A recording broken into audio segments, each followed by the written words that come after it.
சென்னை சேப்பாக்கம் மைதானத்தில் நேற்று நடந்த 2வது டுவெண்டி மேட்ச்ல இந்தியா திரள் வெற்றி பெற்றது. அதுக்கான காரணம் இருக்கிறது. திரள் வெற்றிக்கு முழுக்க முழுக்க காரணம் நமக்கு திலக் வர்மா. உண்மையிலேயே இவருடைய அதிரடி ஆர்ப்பாட்டமும் அடங்கி இருந்து பொறுமையா இருந்து நிதானமா வெற்றி பெற்றது. ஒரு டீமுக்கு முக்கியமான ஒருத்தர் பங்கு வைத்தா நிச்சயமாக எந்த டீமா இருந்தாலும் வெற்றி பெறும். அதற்கு முழுக்க முழுக்க ஒரு உதாரணமா இருக்கிறது இன்னைக்கு திலக் வர்மா. இது இந்திய கிரிக்கெட் முழுவதும் நிச்சயமாக இவரை பற்றி பேசப்படும்.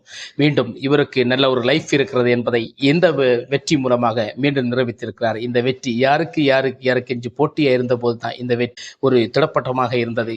அனைவரும் இந்த வீடியோ பத்தி நம்ம திரும்ப பேச போறோம். வாங்க வீடியோக்குள்ள போலாம்.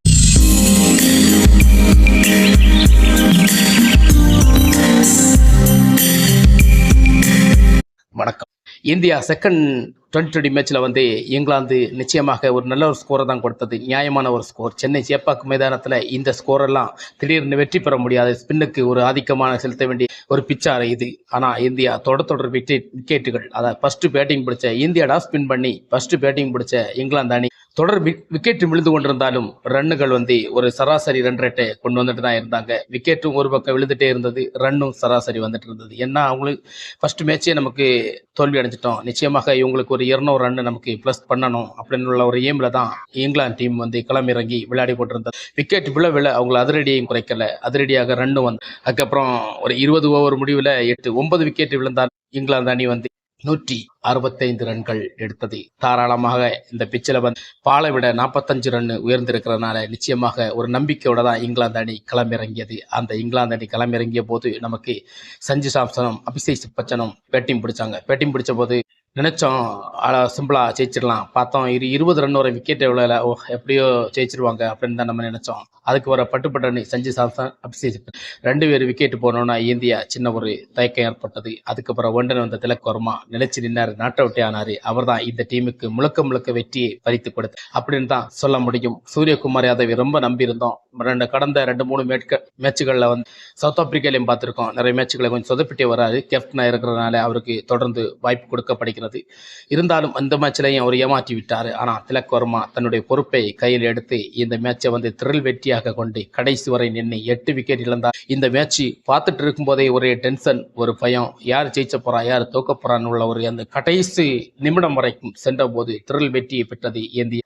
2 விக்கெட் வித்தியாசத்துல ஒரு சூப்பரான வெற்றி மட்டும் இல்லை, இது ஒரு மறக்க முடியாத ஒரு வெற்றியாக இருக்கும். இங்கிலாந்துக்கு இந்த வெற்றி மறக்க முடியாத நாளாக இருக்கும். ஏன்னா அவங்க வெற்றிக்கு அடுத்து தோல்வியை கண்டதுதான் இங்கிலாந்துக்கு பெரிய ஒரு ஏமாற்றத்தை கொடுத்தது. நிச்சயமாக சொன்னா இங்கிலாந்து பவுலர்கள் செமையா பவுலிங் பண்ணாங்க.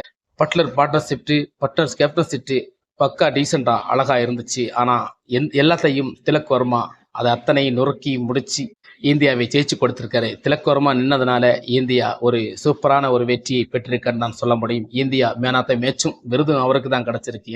71 ரன்னு அடிச்சிருக்கிறாரு. அதனால அவருக்கு தான் நிச்சயமா கிடைக்கும். ஏன்னா எல்லாரும் கிட்டத்தட்ட 3-2 விக்கெட் தான் எடுத்திருக்காங்க. இந்தியா அந்த திலக் வர்மாவை பொறுத்த வரைக்கும் அதற்கு மேல ரன் அடிச்சனால மேட்சை வின் பண்ணி கொடுத்தனால மேன் ஆஃப் த மேட்சை அவருக்கு தான் கிடைக்கும். இந்தியா 2க்கு வெற்றி பெற்றி இங்கிலாந்து 0 இருக்கிறது. இனி இந்த மேட்சை இந்தியா நிச்சயமாக 5 20 இருக்கிறதுனால மீதி ஒரு 3 மேட்ச்ல ஒரு மேட்ச் ஜெயிச்சாலே இந்தியா இந்த கப்பை எடுத்துடலாம் அப்படின்னு ஒரு நம்பிக்கை இந்தியாவுக்கு வந்திருக்கும். இங்கிலாந்துக்கு இனி 3 தொடர் வெற்றியை கொடுத்தாதான் அவங்களால இந்த கப்பை எடுக்க முடியும் அப்படின்னு உள்ள ஒரு இது வந்திருக்கு. ஆனா 3 மேட்ச் இருக்கனால இந்தியா நிச்சயமாக 2020 கப் அடிக்கும் என்று எந்த சாத்திய கருத்தும் இல்லை. இந்த மேட்ச் இந்தியா பக்கம் சாய்ந்திருக்கனால முழுக்க இந்தியாவுக்கு ஒரு வரலாறு வெற்றியாக இதுவும் அமைய போகிறது என்று தான் சொல்லலாம். சேப்பாக்கம் மைதானம் அப்படி உறைந்து போய் நின்ற நேரங்களில் திலக் வர்மா தக்க வெற்றியை பாதுகாத்து கொடுத்திருக்கிறார். சென்னை மக்களுக்கு சின்ன ஒரு ஆறுதலை கொடுத்து ஒரு வெற்றியை சந்தோஷத்தையும் கொடுத்தது மிக்க மகிழ்ச்சி. திலக் வர்மாவுக்கு நன்றி. இந்த மேட்சை பத்தி நீங்க என்ன நினைக்கிறீங்க நம்ம கமெண்ட்ல போடுங்க. மீண்டும் சந்திப்போம். வணக்கம்.